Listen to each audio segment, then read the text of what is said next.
Our first speaker will be Robert V. Bullough. Robert Bullough, Bob, earned his PhD from Ohio State University in 1976.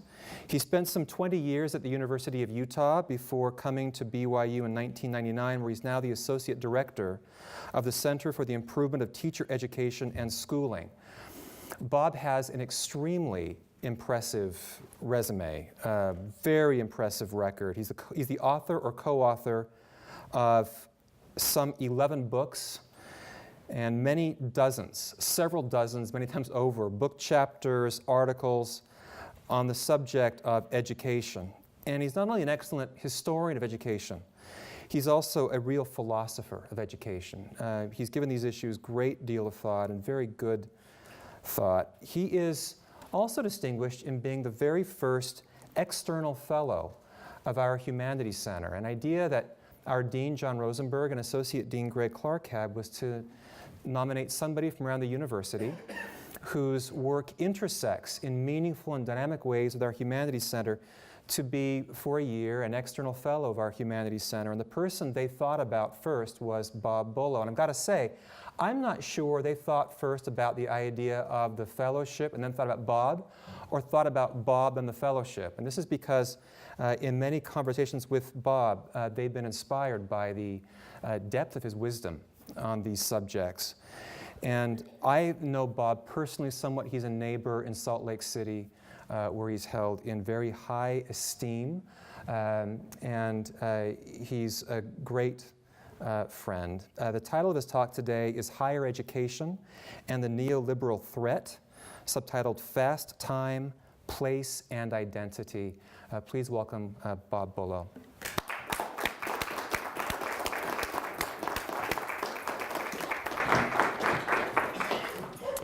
Thank you, Matt.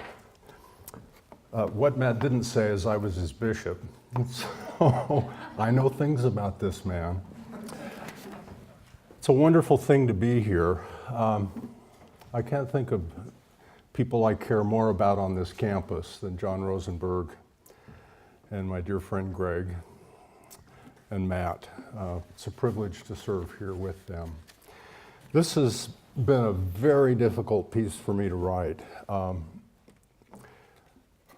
I felt compelled to try to attend to BYU, and talking about your own home always is a bit of a challenge. So the paper itself is actually divided into 3 parts. The first part has 3 sections, each one providing a context for the second and third parts. These sections include a very brief introduction to, very brief, to Professor Newfield's argument, which I find compelling, a sweeping overview of neoliberalism, and I mean sweeping, and a brief discussion of higher education's responses to it. Part 2 of the paper is also composed of 3 sections, each an effect of neoliberalism: loss of place, fast time, and compromised virtue. The third part offers thoughts about BYU and the College of Humanities as we move into the future. I'll be curious what you think. So part 1, the argument.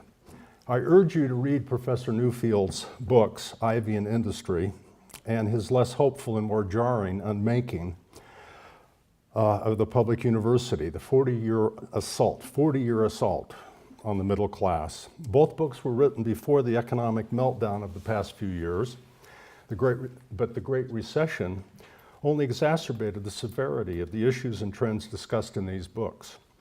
As Professor Newfield argues, the middle class in this country, what he calls the professional middle class, was created by the university. Publicly funded higher education and the middle class are inextricably linked. And so as the university goes, so goes the middle class. And ultimately, so goes democracy. The story told is a disturbing tale of how, quote, conservative elites who have been threatened by a post-war rise of the college-educated economic majority have put that majority, listen to this phrase, back into its place. Newfield writes, the American middle class is always politically sacrosanct, so downgrading it could not be announced as the goal. Nonetheless, this goal has been gradually achieved, as in part indexed by stagnating economic fortunes. A roundabout way was found to downsize the new middle class, and that was to discredit its cultural foundations, and of course that's the university. Although one might disagree with Professor Newfield's centering his argument on cultural wars, rather than the effects of economic globalism in remaking the American public university, there is no question that these wars, when coupled with the economic manifestations of globalism, have dramatically narrowed the vision, purposes, and function of public higher education. Neoliberalism. Neoliberalism means many things: unbridled choice, radical deregulation, and the weakening of the welfare state, privatization, and the extension of free markets into ever wider arenas of social life. In consequence, we have witnessed aggressive and rapid shifts in wealth and its accumulation and concentration in very few hands, the wholesale movement of family-sustaining jobs to low-cost labor markets around the world, and the weakening of all things public. As events surrounding the Great Recession reveal, deregulation and privatization have rendered a body blow to the middle class and to the children of the middle class who, in having internalized the promise of America, attended or aspired to attend college. As corporate profits boomed and executive salaries of even unsuccessful companies soared, the middle class, facing stagnating or falling wages and job loss, the high point of white male wages was 1973. That was the high point, has weakened and hollowed out. The specter of hegemonic neoliberalism looms over the land, an uncritical worship of free markets as promising falsely universal prosperity, coupled with a cultivated and aggressively marketed cynicism about the ability of public institutions to efficiently serve public interests. Culture warriors, as Newfield describes them, helped make the fallout more or less palatable by championing visions of what he calls Meritocracy 1, an ideology at home in social systems characterized by severe scarcity of resources and opportunities. Meritocracy 1, Newfield writes, quote, reinstalled a conservative bedrock beneath the diversity talk, restoring test scores, rank hierarchy, the scarcity of high-quality resources, and the aura of a small elite group of talent at the top. Lacking robust institutions and social networks, as Bauman writes, Bauman is a British sociologist, very interesting man. As Bauman writes, persons are left alone to devise solutions to socially generated problems and to do it individually, using their individual skills and individually possessed assets. Such an expectation sets individuals in mutual competition and renders community solidarity downright counterproductive. As ideology, the power of neoliberalism seems boundless. Benefits are privatized, although the claim is that some few benefits trickle downward, while the negative consequences of neoliberalism are socialized, widely spread, but also privatized, disproportionately placed on the backs of our most vulnerable citizens. Whatever the outcomes, they are assumed to be inevitable. The results of the natural movement of the invisible hand of the marketplace and a person's exercising the now most fundamental of human rights, the right to choose. Eviscerated, democracy has come generally to be understood as nothing more than the right to choose between two candidates. A vibrant democracy, however, pleads a contrary view. The consumer is an enemy of the citizen. Clearly, as Bauman suggests, competitive individualism divides people rather than brings them together around common interests. Inevitability proves to be a key term, one that justifies selfishness while encouraging feelings of shame among the economically dispossessed. Inevitability also sustains a deep and widespread ethical insensitivity to the plight of others, born of presumed self-merit and deserved privilege on the one hand, and the impossibility of things being not as they are on the other. The question, am I my brother's keeper, is answered with a pause. Not really. My brother is, after all, my competitor, and there can only be winners and losers in this game. Ironically, when Adam Smith wrote about the wonders of markets, he assumed a marketplace situated within a moral order composed of people who knew something about and were sensitive to the importance of being a brother's keeper. Believing that markets would produce a liberal, quote, a liberal reward of labor, Smith was convinced they would support the well-being of families and children of the working poor, whose hard lives he found so deeply troubling. Unable to imagine how markets destroy virtue, Smith envisioned a future of material abundance shared by all, still a neoliberal promise. The irony is that while free markets have, to a degree, enriched many nations, simultaneously they have impoverished large portions of those very nations' populations, persons who form massive underclasses and have widened the gap separating the rich from everyone else, including a shrinking middle class. And there are additional ironies. As it turns out, markets are wasteful. They create needs no one needs fulfilled and fail to satisfy the genuine needs everyone has. And if this isn't strange enough, market growth depends on fulfilling needs that must remain unfulfilled, for complete satisfaction destroys markets. Ultimately, as markets play out in higher education, they waste a tremendous amount of talent. Next section, higher education responds. As state support for higher education dramatically declined and flattened, and you probably saw the budget of the governor. He was excited to give anything to higher ed. So this is a major issue for us. As state support for higher education dramatically declined and then flattened, year after year, tuition was increased. Middle-class parents and college students came to find themselves mired in deepening piles of unmanageable debt. According to the Wall Street Journal, U.S. college student loans now total nearly $1 trillion, 93% loaned by the federal government. Much of the increase in tuition offset non-instructional university costs, but not only of intercollegiate athletics. To ameliorate tuition increases, universities raised average class size and hired growing numbers of comparatively cheap itinerant faculty, now numbering 70% of all faculty. As a money-saving strategy, of course, this one, employing large numbers of part-time faculty, has its limits. At some point, changing who teaches within the university alters the nature of the educational experience of students and undermines the quality of that experience, which is essential to sustaining product competitiveness and therefore institutional viability. Representing diverse origins, these costs include ballooning administrative expenses associated with perpetual fundraising, and managing and responding to the increasingly aggressive and expensive systems of accreditation and accountability, as well as bills accrued from an unexpected source that Professor Newfield discusses, generous subsidies for the grants deemed essential to status and proving institutional worth. Research grants only rarely are self-supporting. Personal and family debt have grown as the economic rewards for college graduation have attenuated and become disproportionate, reflecting an increasingly stratified status system of higher education with growing gaps between elite, well-funded private and a few select public research universities and their return on investment, and all the other institutions.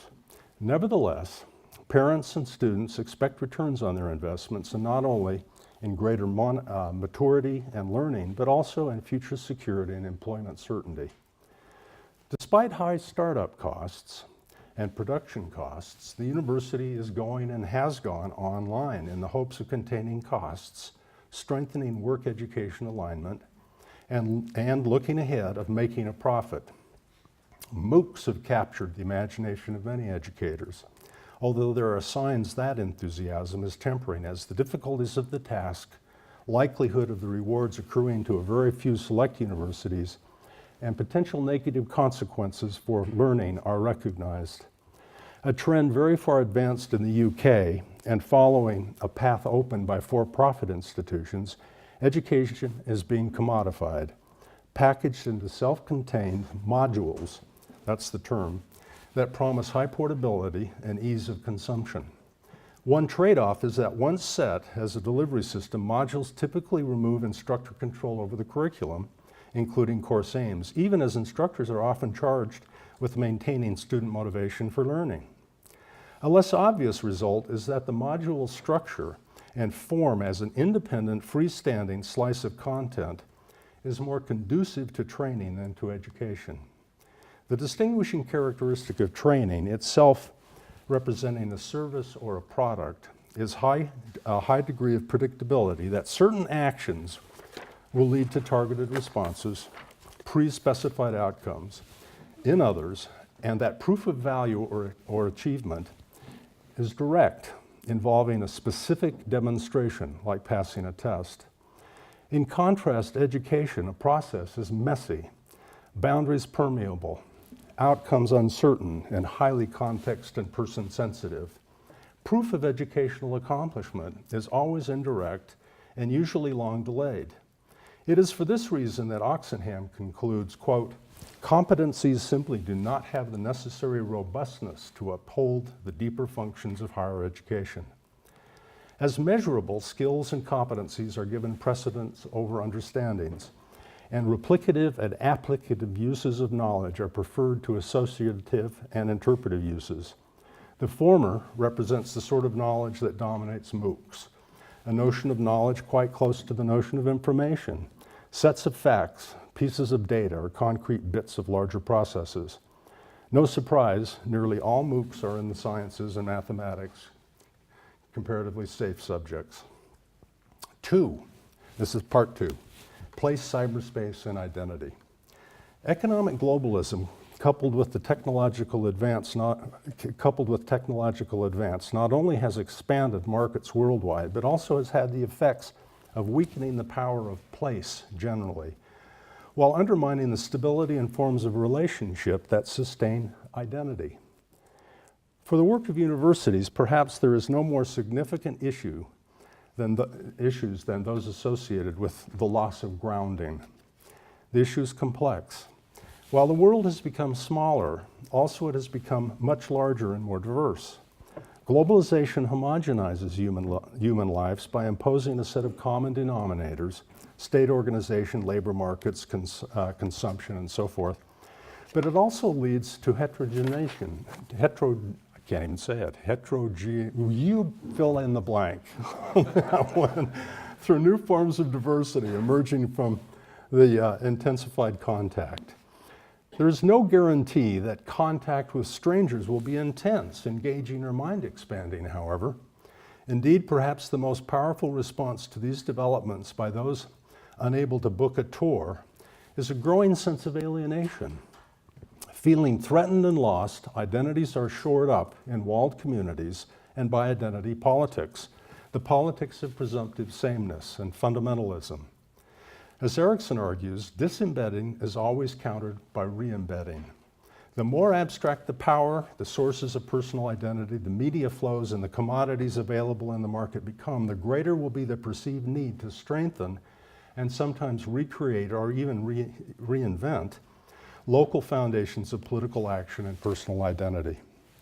Markets, of course, put consumers in charge, just as consumers may choose products. Wisely or unwisely, the technologies of the marketplace offer the opportunity to engage difference as well as to maintain and sustain sameness.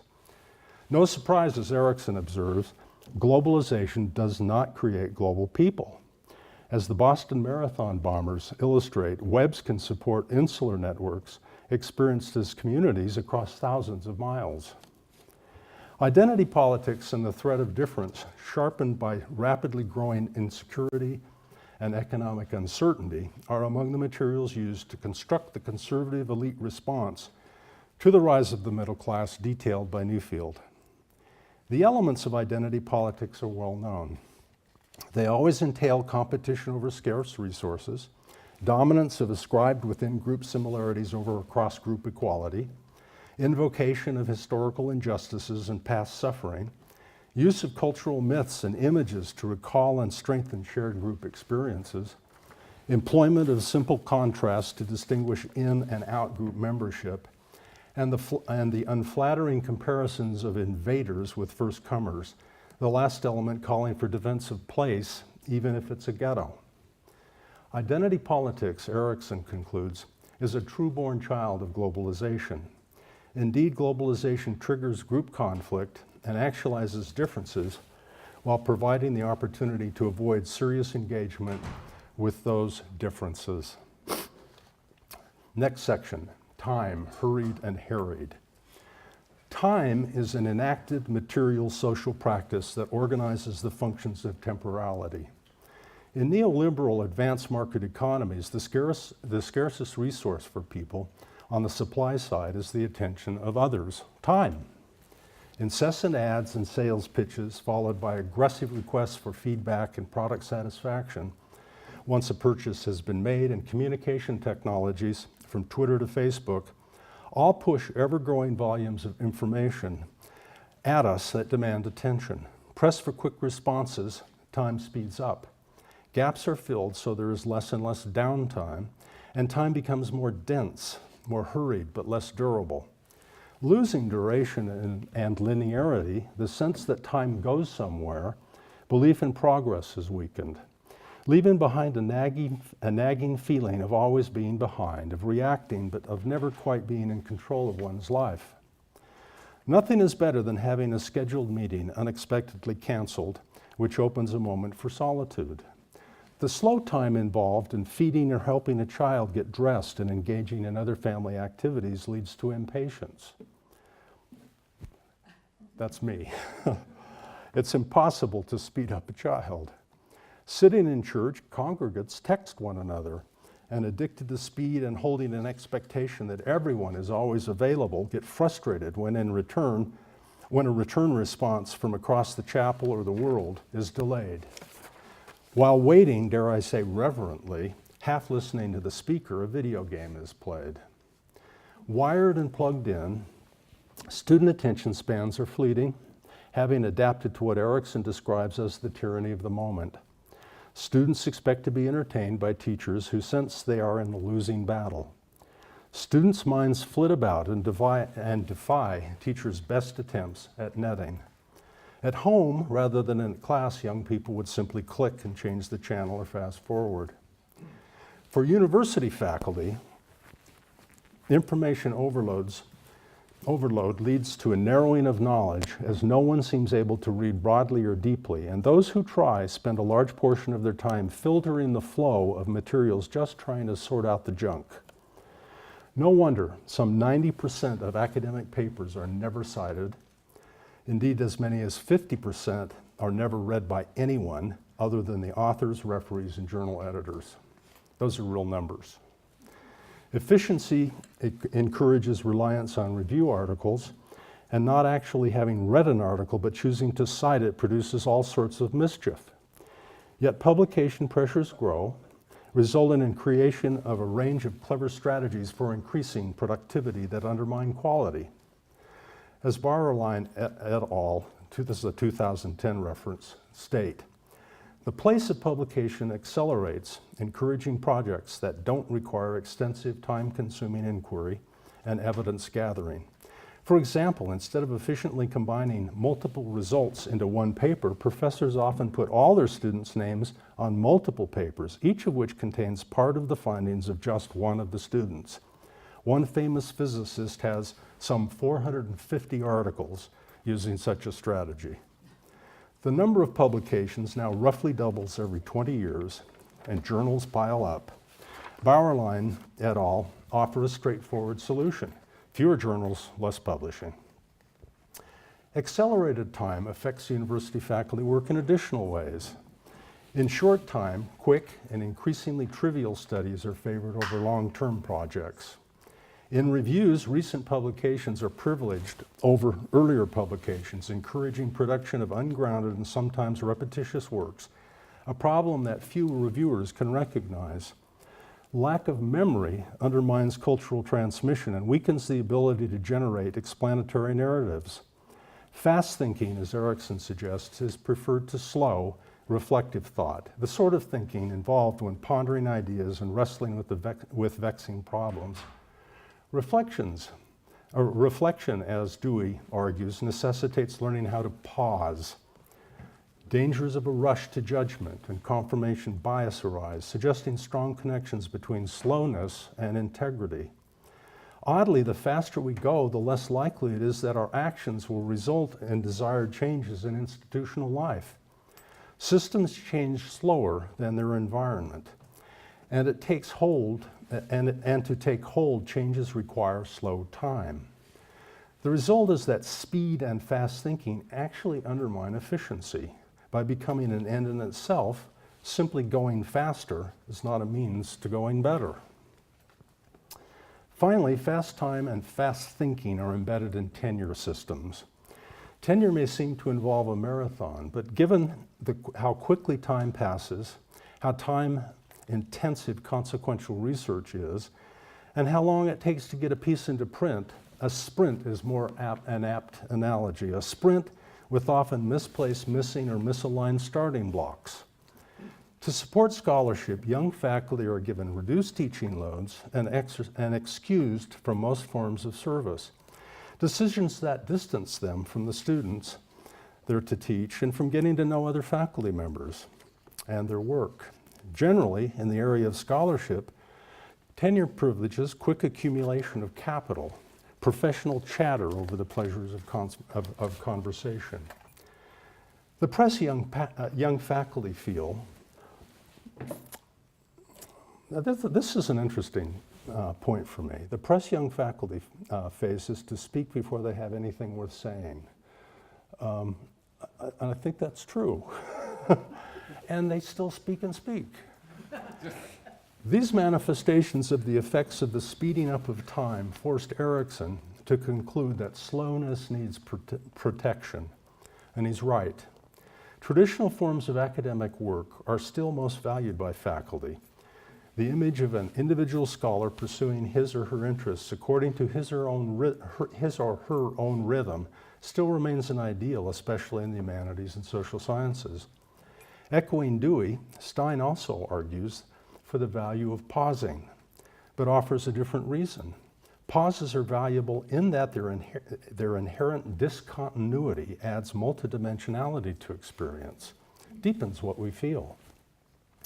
Pauses refresh as university faculty struggle to live a temporally balanced academic life, a possibility increasingly difficult to realize.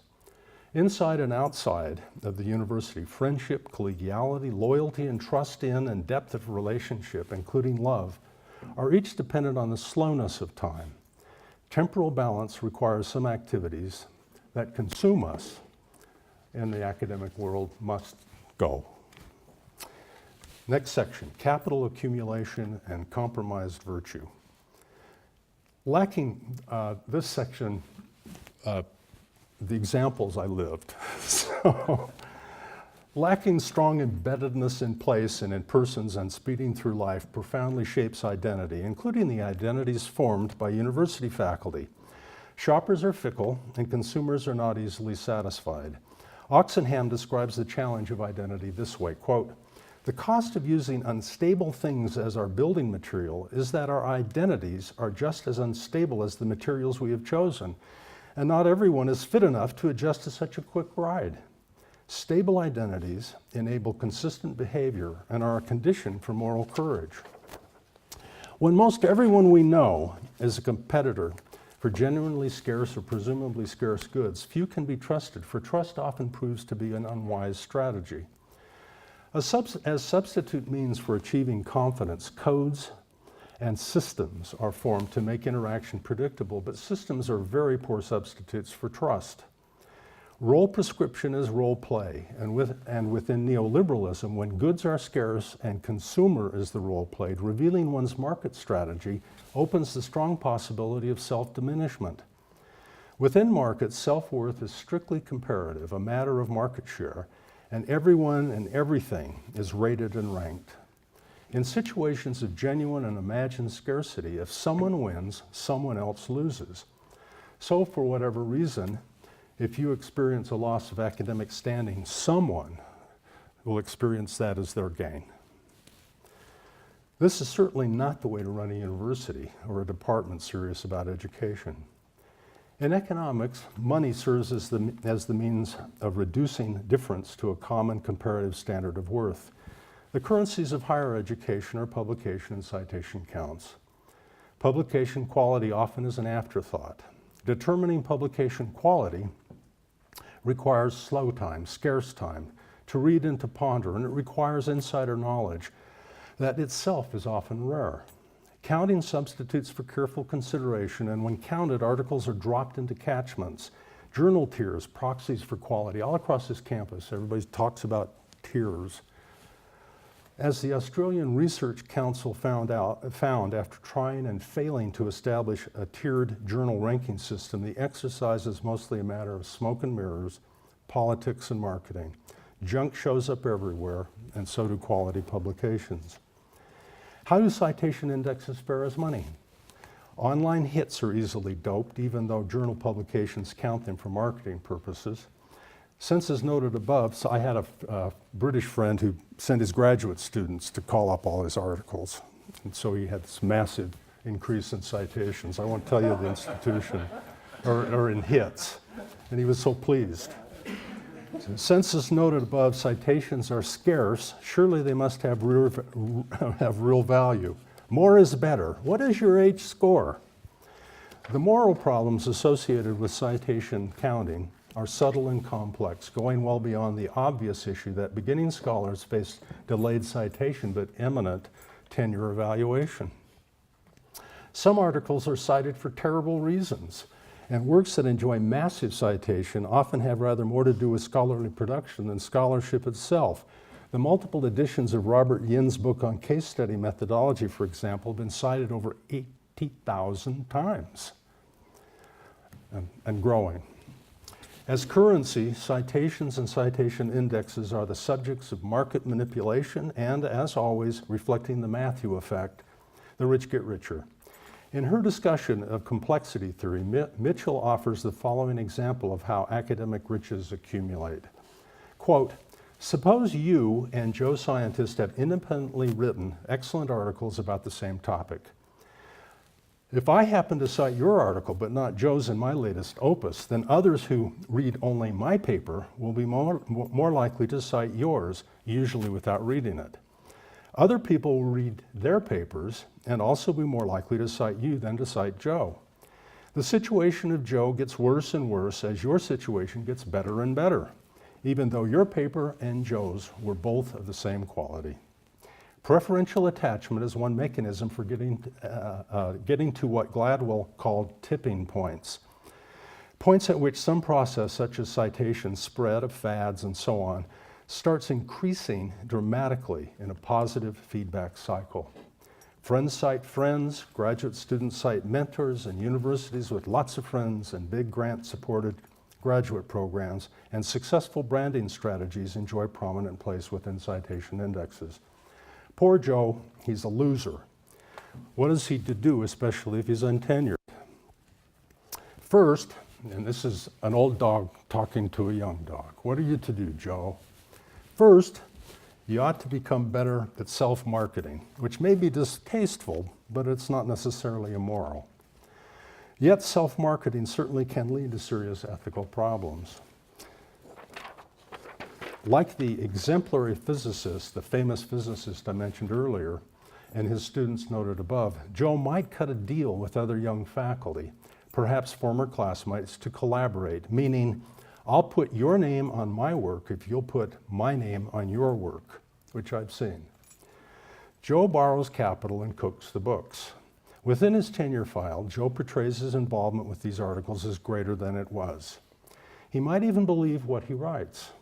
Joe might publish what one colleague some years ago described as LPUs, this was a Berkeley fellow, LPUs, least publishable units, an inflationary strategy. By splitting large studies into several small publishable bits, Joe appears wealthier than he is. A good person facing a difficult situation, Joe might also tweak what essentially is one study, change the title, and since no one reads anything, publish it twice. I've seen that. As Niebuhr reminds us, in desperate situations, good people engage in morally marginal behavior. Like many wise beginners, Joe undoubtedly will be encouraged to mine his dissertation for publications. Should he, or how should he, involve his chair in publication? In the academic marketplace, senior faculty like Joe, or like junior faculty, are concerned about capital accumulation. Capital indicates worth and standing. The press to accumulation has encouraged some chairs to take credit for student work. I recall, I've seen a lot of this. I recall, for example, a young colleague worrying over her chair's insistence on being first author on a major piece, even though she merely supported the work and did some editing. Revealing strong beliefs in trickle-down academic economics, the chair urged that being listed first was not an act of arrogation, but of generosity, a matter of increasing product value. More citations would follow, she suggested, and these would benefit her former student. Graduation often changes mentor and protege roles and relationships, heightening and exposing latent feelings of competition, and perhaps revealing feelings of mentor envy of the young. In any case, mentoring, including of junior faculty by senior faculty, requires largeness of spirit that is difficult to sustain since like one's proteges, mentors live in fast time. As noted, fast time leads to shortcuts, including abrogation of essential ethical roles and professional responsibilities. I shall mention just a single example from my world.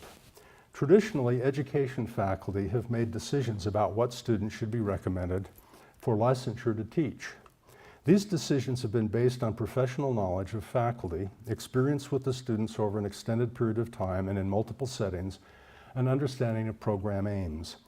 Seeking what some believe to be better warrants of teacher education student quality, 23 states joined with Stanford University to develop a common portfolio-based assessment system called the EdTPA. Do you know about this, Chris?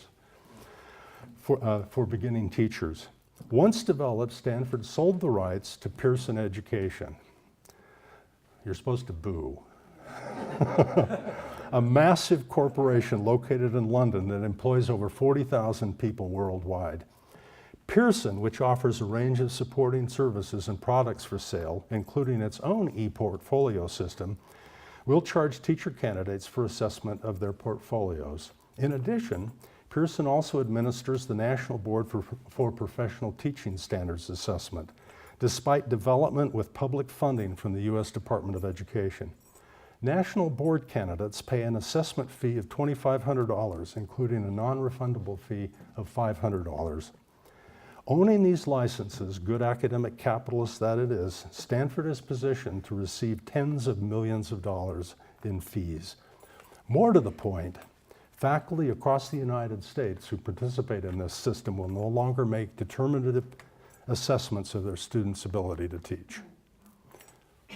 That's serious. Pearson employees, paid consultants, I'm sure they're well paid, will make these decisions. Obviously, the effects of these actions are far-reaching and ethically troubling. Then there's a section on the effects of this on teaching. Part 3, looking ahead. This gets to the BYU stuff. I admit, I fear for the future of higher education.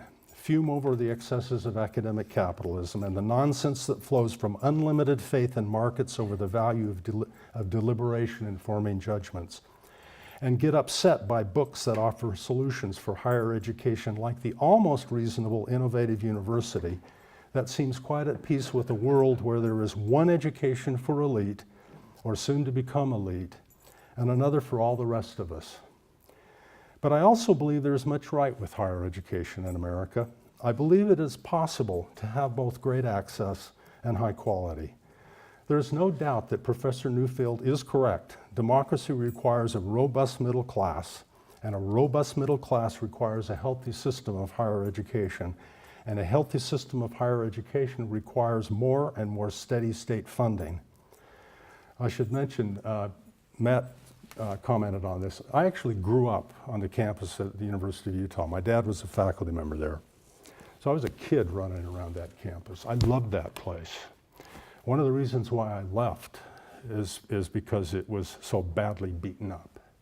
It was so difficult to do our work because of lack of support. And I loved the place.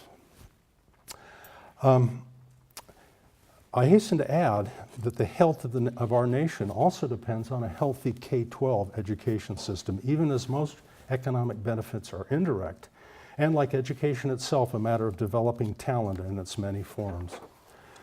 Like Professor Newfield, I think, quote, the university needs to be understood as engaged in forms of individual and collective development that cannot be captured in economic terms. Education cannot pay in this way. Now, BYU is doing many things right, beginning with a clear set of aims. A BYU, you all know these. A BYU education is to be spiritually strengthening, character building, intellectually enlarging, and lead one to lifelong learning and service. I find that inspiring. These are aims that speak directly to Professor Newfield's concern that universities have lost sight of the responsibility to cultivate student self-development. Here, Woodruff helpfully reminds us that virtue has its greatest lasting power in close-knit communities. To establish and maintain a vibrant sense of place with embeddedness needed to support the development of virtue, and to nurture slow time, the university sponsors weekly forums or devotionals. The first time I taught a class here, and we opened the class with prayer, I was stunned. And that was the stunning experience for me. Shifted my world pretty dramatically. Stop and think about the differences in your classes here and other places, the focus on a set of values. So let me read that again. To establish and maintain a vibrant sense of place with embeddedness needed to support the development of virtue, to nurture slow time, the university sponsors weekly forums or devotionals. About half the student body is employed by the university. Now this is rare, but it's very consequential. About half the student body is employed by the university, and through this service, my wife tells me, since she was one of these students some years ago, many students become friends by working closely together, tending the campus, and make portions of it their own. She was at the old main hall, and she has stories about that building. She loves that building, the library. Year after year, the Museum of Art brings to campus exhibits that transform galleries into sacred spaces, places where one meets Karl Bloch's Christ or the Essenes' Isaiah. Truth, as we all know, be it the ancient truth of being or the Christian truth of the living God, can reveal itself only in complete human stillness. Classrooms are used as chapels, more slow time. Students engage in institutionally supported service learning and reside in dorms that require not just conformity to, but active support of the university's honor code. A code that includes clear expectations of the faculty beyond academic competence. These expectations communicate an important insight about what makes a teacher effective. To be a good teacher, one must first of all be a good human being. That's a 1942 quote, two of my heroes. Such people know that the best and perhaps only remedy for unpredictability, for the chaotic uncertainty of the future, is contained in the disposition to make and keep promises. And it is for this reason that Bauman argues that our times desperately call for reliable orientation points and trustworthy guides. We're supposed to be those people. Teaching presumably comes first at BYU, yet scholarship, as it informs and strengthens teaching, is highly valued. Grants are valued, especially when they support the aims and mission of the university. Relatedly, the sort of small grants that often make the difference in whether or not an interesting and important line of research may be pursued by a faculty member are abundant and supported by internal university funding. BYU does not suffer from dramatic swings in funding, a reflection of the steadiness of the commitment of the Board of Trustees and the sponsoring church. Memory, which necessitates familiarity with the great orienting narratives of humankind and moral sense, are cultivated in many ways, not the least of which is maintenance of a vibrant general education program on campus and consistent teaching of religious narratives. Moral matters find place in the very large student mentoring program BYU operates that brings faculty and students together in ways that strengthen relationships, encourage craft learning, and generate opportunities to grapple with the ethics of research. Collaboration with peers and with students is strongly encouraged, much more than in my former experience. For some, no doubt, this experience becomes an occasion for strengthening and enriching moral sense. Drawing on Levinas, the face-to-face relationships of mentoring, the embeddedness of two persons in a shared relationship offers a space within which morality matters. But even with these and other positive responses to neoliberalism, danger is afoot. Although ours is a private institution, we operate within a national and international higher education marketplace and political context that press the values of neoliberalism as common sense and invite us to compare ourselves to other institutions to determine institutional worth. At times, it seems we are too easily flattered by the praise that gushes from well-placed persons, from being found not just like, but a little better than other institutions. Rather than feeling pride during such moments, embarrassment might be a more appropriate response. The danger of emulation is mission creep, of losing our way. Here I am reminded of a comment and a warning offered by John Goodlad. Quote, "In the early stages of redesigning settings or creating new ones, it is not wise to go forth seeking models elsewhere." Close quote. Generally, it's best to turn inward, find one's own institutional strengths and build on them. Here, a few additional words about tenure are required. Despite so few faculty enjoying the privilege, tenure systems are embedded in the national higher education marketplace. On the surface, tenure seems to promise an opportunity to resist neoliberal threats. But as currently constituted, and as noted, tenure embraces fast time, while encouraging forms of self-marketing and shameless self-promotion that weaken sense of place and undermine loyalty. Clarity and consistency of institutional vision is the best defense against neoliberalism. Accordingly, a reconstituted tenure system might support support different masters. I came to BYU from many years of service within a Research One institution, where tenure included ongoing and systematic performance evaluation and formal tenure review by colleagues across one's career. Tenure was conditional. In that institution, the game was clear and simple: publish or perish. Many faculty perished, most deservedly. I helped fire a bunch of them. Their tenure did not involve a one-sided institutional commitment to support a faculty member forever. Rather, the intent was to create a relationship of mutual expectation and accountability, albeit with minimal support and in fast time. Driven by slow time values, coupled with generous support, like that offered by the Faculty Center here, and full recognition that the development of expertise takes time and that you can't speed up maturity, frequent reviews across one's career might do wonders for scholarly production and the quality of research done at BYU. Rather than publish or perish, BYU standards should give priority to faculty growth and improvement, evidence of the quality and consequentiality of scholarship, strength of the connections between teaching and research. How can you honor and take teaching seriously if that isn't a centerpiece of our research? Very strange. And honor faculty members' service in behalf of programs and communities of inquiry. People who build the community ought to be celebrated. Although I do not believe every faculty member ought to expect a full professorship, I do believe that evidence of consistent productivity and of growing maturity of vision and understanding are reasonable expectations for someone claiming the right to profess. The current form of tenure inevitably encourages some BYU faculty, often those most successful within fast time and most invested in star systems, to actively court neoliberal seduction. A few because of ambition to move elsewhere and up, others seeking distinction within their particular fields and standing with their friends, and others still who believe, and sometimes for good reason, that the university is really more serious about things other than education. Confusion and lack of clarity about institutional expectations encourage these situations. Relatedly, some faculty sense strong institutional preferences for quantitative over qualitative research, which makes it a difficult thing for humanities colleges, and report uncertainty about what counts as scholarship, most especially those concerned most about the scholarship of teaching. Ironically, local qualitative studies are most likely to be those that support institutional values by strengthening programs and teaching. Almost done. Thomas Jefferson supposedly said that the price of liberty is eternal vigilance.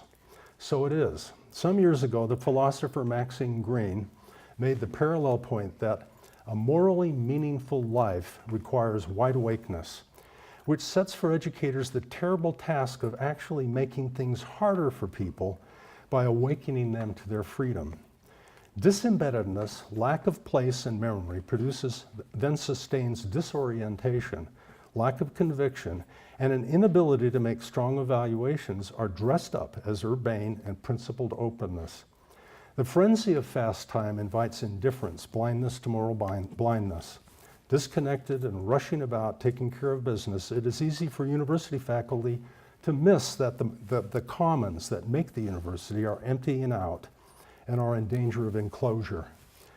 As faculty take care of themselves and their own programs, like hobbits tending their gardens, it's easy to miss the growing shadow of Mordor. As faculty and citizens, we have stewardship responsibilities for the university and for what is a troubled democracy. Among our obligations is to attend carefully to the well-being of BYU and our colleagues.